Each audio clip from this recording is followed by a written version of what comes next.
Let's draw. First game ended goalless between So here's what happened from the opening whistle. Thomas kicking off there for Cavalier.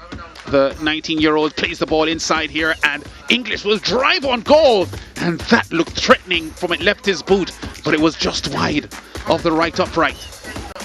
Here it is. He drives towards goal here, but just a little bit off target. Fancy with a good pass inside here. A bit of a mix-up in the Cavalier defence, but Vishnu Harris, with his sliding effort on his birthday, doesn't get the ball on target. Yeah, the ball inadvertently knocks onto Ming's head and set up the opportunity. Here's English. He'll get the cross inside, and the left-footed effort from Shanil Thomas just wide of the target, but a good build-up there from Cavalier. English doing some good work down the left side, and just with the outside of his right boot, just tearing the ball inside well, but not able to finish. English there to Atkinson, the super sub. His cross inside, but arriving just a bit late there was English, who saw the play coming, but he just wasn't able to get there in time. Atkinson with a lot of pace, and he had to play the ball across firmly, and that contributed to the fact that English didn't get to it. But here's the goal here, set up perfectly on the right boot by Dwayne Atkinson, the 19-year-old, and drove the ball at goal, and it just deflected off the shoulder of his teammate Courtney Allen and into the goal past Dennis Taylor, who had no chance there. There he is, the hue and grey, just trying to jostle, but he couldn't stop that one, and Taylor concedes his first goal of the afternoon, the first goal of the new season. Well, Atkinson's contribution to the game wasn't done yet, because look at that beautiful pass about 30 yards downfield. Allen rounds the goalkeeper and slides the ball in left-footed. What an excellent pass there from Dwayne Atkinson. With the outside of his right boot, a lot of skill, perfectly weighted, and Allen just rounds goalkeeper Taylor, slides the ball in left-footed. Yeah, and he could be in Tokyo with the gymnastics on the celebration. So a fine-tuned victory for Cavalier. It was 0-0 at half-time, but Atkinson and Allen got goals in the second half and ensured that it's Rudolph Speed's team that will go away with the victory here. 5 shots attempted on target by Cavalier, 2 attempted overall, 2 of them on target, 4 by Humberland, just 1 on target. 32 fouls in the match, 18 of them committed by Cavalier players, but it was Humberland who had 5 yellow cards, and they had a red card as well, because Andrew Vanzi was sent off late in the game by referee Odette Hamilton. 50-50 ball possession, so as far as time on the ball was concerned, Cavalier and Humberland shared an engaging match here. Dwayne Atkinson, man of the match, is with George Davis. Dwayne, you're our man of the match today. Congratulations, first of all. How did it feel out there today? Well, it's a great feeling coming off the bench with an assist and a goal. Yeah, when you were on the bench, what were you telling yourself in terms of what you were going to do to the game when you got on? Well, I'm telling myself that I'm going to come out, give my club the victory, and also participate as well the coach and the staff tell us to do. All right, in terms of the season overall and preparing for it, stop, start, when you got the word that you were finally going to get some football, how did you greet that news? Well, just put mind to it and just get ready and focus for the season and play a part as how they should play. You're wearing a shirt that was worn by Messi Marsh for some time for Cavalier with distinction. You've inherited the number 10. What can you tell the Cavaliers fans about how you are going to make an impact in this number 10 shirt?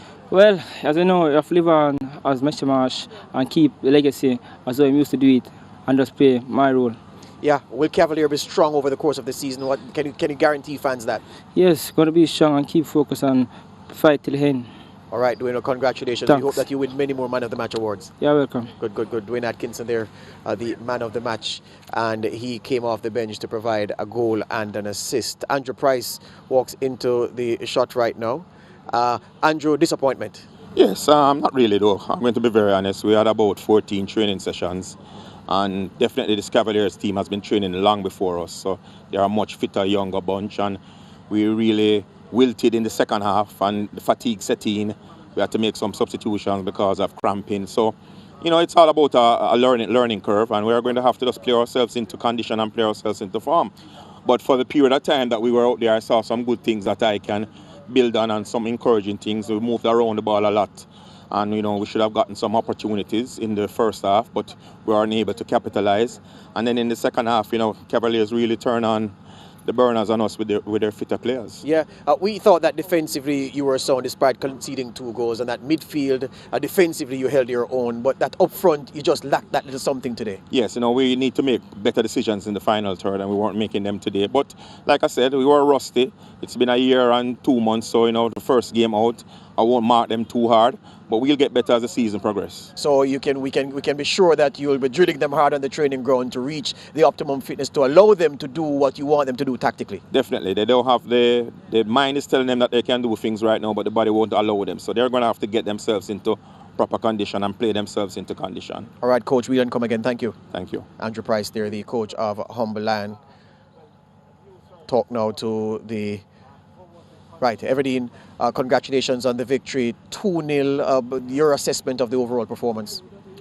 I think my team gave a good performance of themselves. We know we're always going to have the beat on Humble Lion teams because we have some youthful players who are excited and ready to play. And we always know that in the end, youthful exuberance will tell. And that just proved itself this evening.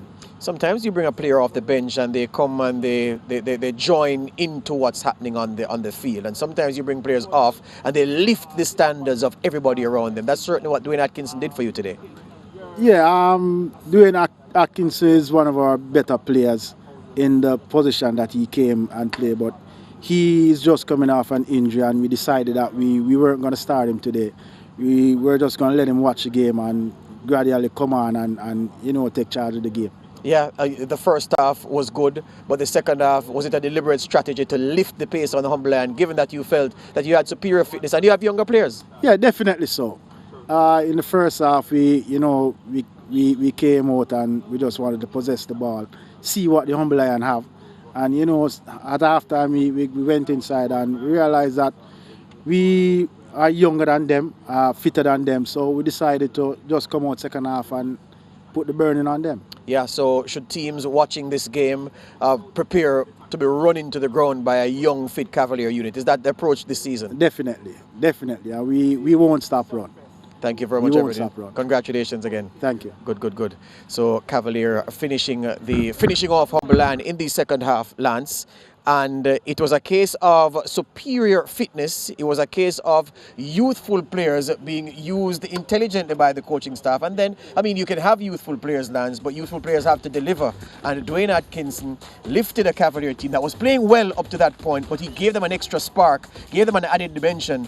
And as the game grew older, you could see that their physical advantage over Humble Land would tell, and it tell resoundingly. Yes, and to Cavaliers' credit, George, you have to say that they have a culture of giving young players responsibility, having confidence in them and making them know that the coaching staff has trust in their ability. And that's what we saw today, these young players expressing themselves and Atkinson coming on and putting an exemplary performance in the second half and propelling Cavalier to a win that they richly deserved. And another difference between the teams, Lance, whereas Cavalier started with pace on the flanks and pace up front and then brought on substitutes off the bench that gave them more pace up front, Humble Land never had that one player who was direct, quick. LeVon Williams is quick, but he's not as zippy as he was early in his career, and they lacked pace up front, the Humble Land team. Yeah, they did, and they had trouble, especially in the second half, because we had mentioned early in the game, George, that based on the average age of the two teams, with so many 30-plus players in the Humble Land setup,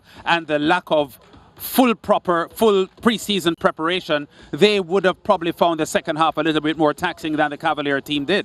And not only that, but the Cavalier team made so many substitutions in the second half, refreshing their squad, that Humble Land just couldn't keep pace. Yeah, bringing on one roadrunner after another. Let me ask you this, though, based on balance over the course of the two games, your impression of how the football was played on this artificial surface to open the Jamaica Premier League Very, season. very happy. Even though there were no goals, George, in the first game between Mount Pleasant and Tivoli Gardens, it was an entertaining fixture, and as I said, it was the first match that we were seeing domestically in 474 days, 14 and a half months. So you were a little bit concerned about what you would see from the players, and I thought they did reasonably well. And the second game had even more energy in it between this Cavalier team and Humberland. Very, very happy with the two matches, and very, very happy that the Jamaica Premier League, powered by Digicel, is back on. So the two teams in the first game, Tivoli Gardens and well, let's talk about this before we make that point. Portman United and Dunbar Holden come up on Sports Bankstown on Sunday, 10:30 a.m., 11:30 a.m. ECT. That's on Sunday morning. And then on Monday, we have a double header for you. We have Veer and Malines. That's at 12:30, 1:30 outside Jamaica. And the second game of the double bill will see Waterhouse and Harbourview clash. So I was asking you about Tivoli Gardens earlier today in their opening game, and the fact that there were things that Philip Williams would have seen that would have satisfied him, and there were things that the Mount Pleasant coach Teagat Davis would have seen that satisfied him. You heard Andrew Price, the only coach to have lost today, say that there were things that he can build. And look, it's the first game of the season. It's a new campaign. There is a lot of physical and background work to go into. But the coach who lost today, he has a reason to be optimistic because Humberland weren't bad. They weren't awful. Yeah, I agree with you. And in the same way, Andrew Price had suggested in the post-game interview, George, that he knew that his Humberland team was coming in short-changed against a more prepared Cavalier team. It's the same way that Philip Williams had known that his Tivoli team was coming up against a Mount Pleasant team that was far more advanced in its readiness for competitive football than they were. So the fact that he got a point from Mount Pleasant would be very satisfying for Philip Williams. Well, all right, so we can say good weekend, good opening weekend, or good opening day. The weekend isn't done. Good opening day on the artificial surface, which he believes will be the surface of the future in Jamaica, given its versatility and its hardiness. The football ran true for the most part, and Whitaker, I give you the last word. The action was good. I really enjoyed this double billing on this Saturday. Yeah, the Jamaica Premier League, powered by Digicel, off to a fantastic start, and it continues, of course, in the morning with another match and then a double header on Monday. We'll see you then.